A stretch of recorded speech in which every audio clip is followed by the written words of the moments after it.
welcome back. I am getting ready for the first trip of the season, 2022. Yeah, I can remember what year it is. Heading down to Easter Jeep Safari and wanted to walk myself and you along to where the Jeep's at today. And I have an older video, which I'll probably put in right here.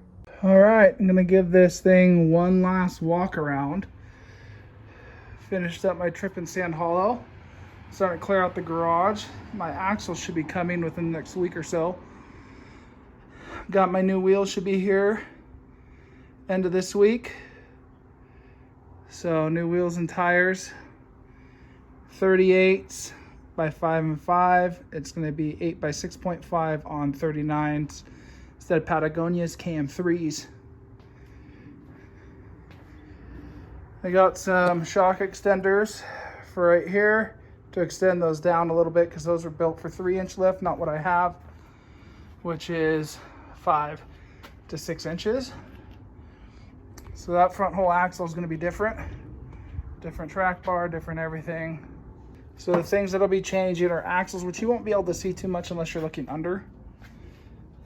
And then this tire carrier is going.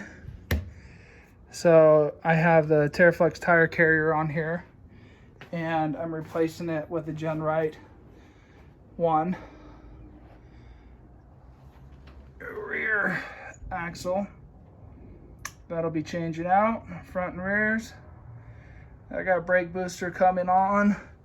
That's gonna be going on there. New drive shafts. So, last look on this build. That shows where I was at right before the start of last year. Kind of middle of the way, post-August, I guess the end of last year. The Jeep officially got a name this year. King Ding. I am sitting on Fusion 4x4 1 ton. So this is a Super 60 front, a 72-inch width, and then I have a 14 bolt that the bottom bolt shaved, and we have it all set up.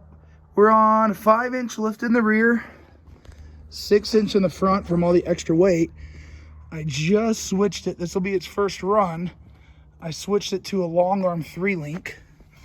I have me doing that in one of my other videos, but it's definitely going to be different. First time running it out. I got my limiting straps in there, the new Hydra bumps in there. Still running my Falcons up front. I switched to Fox in the rear just for length and time.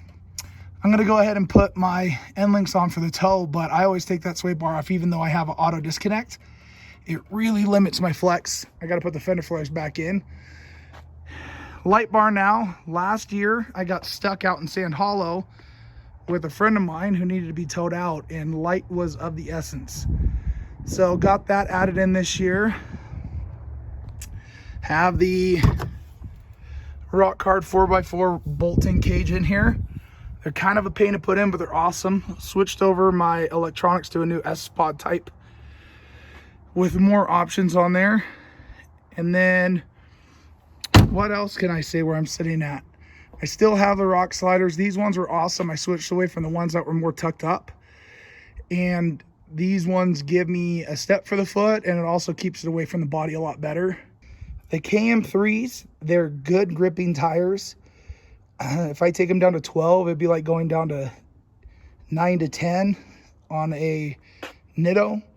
The big problem that I have is I've had some sidewall issues. You can see this big crack. When I air down, that thing goes way in there on that one. So they're definitely not as tough as the trail grapplers that I ran before, which kind of bums me out.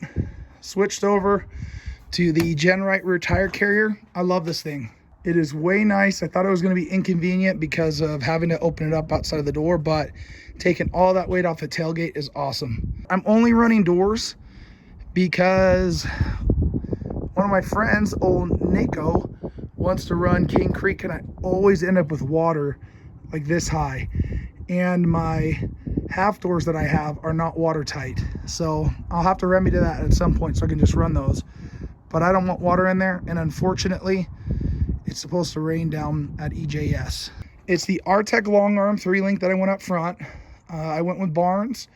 As far as the mounts, I would pick a different upper frame mount now. Tom Woods front and rear on this one. The coils are Rock Crawler, and then Fusion has their own tie rod and drag link. These are awesome because they're using the rare parts ends. Some of the other brands don't, and these tend to break. Hopefully mine don't. And then I had to throw a new engine in too this year because I blew a catalytic converter and ended up losing compression in one of my cylinders. So that was a bummer. Ate up a lot of budget that I wanted to throw towards other stuff on here. Let me know if you have any questions that you have about your build, what I did, why I did it. I'd love to answer any questions that you may have. Hopefully I see you guys out on the trail.